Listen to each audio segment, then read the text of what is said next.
नमस्कार मित्रों, मैं Anand Raj, chief office superintendent Central Railway, आप सबका स्वागत करता हूं।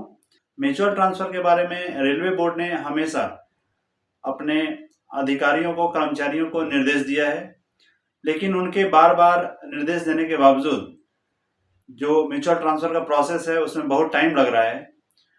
ऑलरेडी रेलवे बोर्ड ने सारे प्रोसीजर के लिए समय का निर्धारण करके रखा है, उसके बावजूद बहुत सारे सुपरवाइजर्स हैं जो कर्मचारियों का एप्लीकेशन है उसे फॉरवर्ड नहीं कर रहे हैं, अथवा जो ब्रांच ऑफिसर हैं उनके पास एप्लीकेशन पेंडिंग रह जा रही है। तो पुनः रेलवे बोर्ड ने 1 दिसंबर 2023 को एक निर्देश जारी किया है। जो भी कर्मचारी इस चैनल पे नए हैं उनसे अनुरोध है कि कृपया उसे इस चैनल को सब्सक्राइब करें, वीडियो लाइक और शेयर जरूर करें। मित्रों, इससे पहले 11/9/2019 को रेलवे बोर्ड ने जो निर्देश जारी किया था, जो लेटर इशू किया था, उसमें भी स्पष्ट किया गया था कि कर्मचारियों के म्यूचुअल एक्सचेंज को पूरा कंप्लीट करने में कितने दिन का समय दिया जा सकता है। रेलवे बोर्ड ने फिर से निर्देश को दोहराया है। रेलवे बोर्ड का जो लेटर है वो अपने टेलीग्राम अकाउंट, इसका लिंक डिस्क्रिप्शन में दिया हुआ है, आप वहां से जाकर उसे देख सकते हैं, डाउनलोड कर सकते हैं।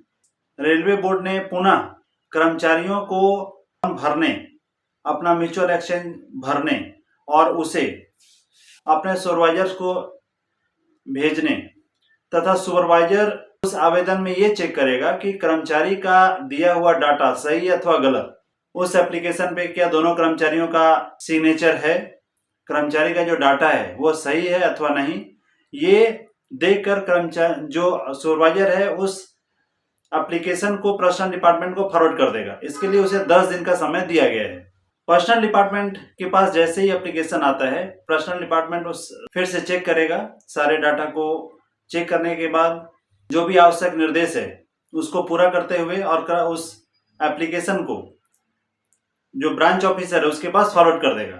ब्रांच ऑफिसर उस म्यूचुअल पे सहमत है तो उसे अपनी सहमति देते हुए पुनः पर्सनल डिपार्टमेंट में जो डीलिंग क्लर्क है उसके पास भेजेगा, और वहां पे जो कर्मचारी है, जो डीलिंग क्लर्क है, वो कर्मचारी का D&A और विजिलेंस क्लियरेंस लेते हुए उसे APO हैं उनके पास भेजेंगे, और उसके माध्यम से वो सीनियर DPO, ADRM और DRM के पास जाएगा। DRM जो है म्यूचुअल एक्सचेंज को अपनी सहमति देते हैं तो वो दूसरे डिवीजन में उसे फॉरवर्ड कर दिया जाएगा।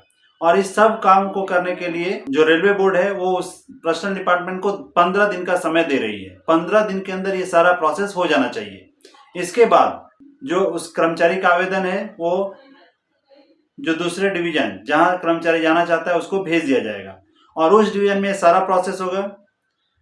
इसके लिए उसे 10 दिन का समय दिया गया है। 10 दिन में सारा प्रोसेस होने के बाद फिर दोनों डिवीजन अगर सहमत हो जाते हैं तो उन्हें उनका ऑर्डर इशू कर दिया जाएगा, और ऑर्डर इशू के लिए 10 दिन का समय दिया गया है। ऑर्डर इशू होते ही जैसा दोनों कर्मचारियों के रिलीविंग की बात होगी, रिलीविंग में फिर से रेलवे बोर्ड ने निर्देश दिया है कि 1 सप्ताह के अंदर दोनों कर्मचारियों को रिलीव करना है। यहाँ पे ये ना कहें कि सामने वाला कर्मचारी आएगा तो मैं रिलीव करूंगा, जो सीनियर कर्मचारी है वो आएगा तो मैं रिलीव करूंगा। ये बिल्कुल इस बात पे रेलवे बोर्ड जो है निर्देश दिया है कि दोनों तरफ से दोनों कर्मचारियों को 1 सप्ताह के अंदर रिलीव करना है, और उसके बाद अगला जो 15 दिन है वो कर्मचारियों के सारा डाटा, जो कर्मचारियों का SR है, लीव अकाउंट है, सारा डाटा आने जाने के लिए 15 दिन का समय दिया है।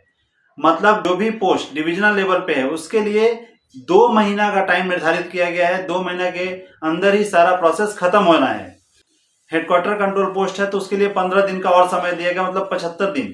अगर हेडक्वार्टर कंट्रोल पोस्ट है तो 75 दिन, डिवीजन कंट्रोल पोस्ट है तो उसके लिए 2 महीना का टाइम दिया गया है। 2 महीने में पूरा प्रोसेस कंप्लीट करना है। रेलवे बोर्ड जो है वो क्लियर गाइडलाइन दी है और निर्धारित किया गया है कि इस समय के अंदर ये प्रोसेस हो जाना चाहिए।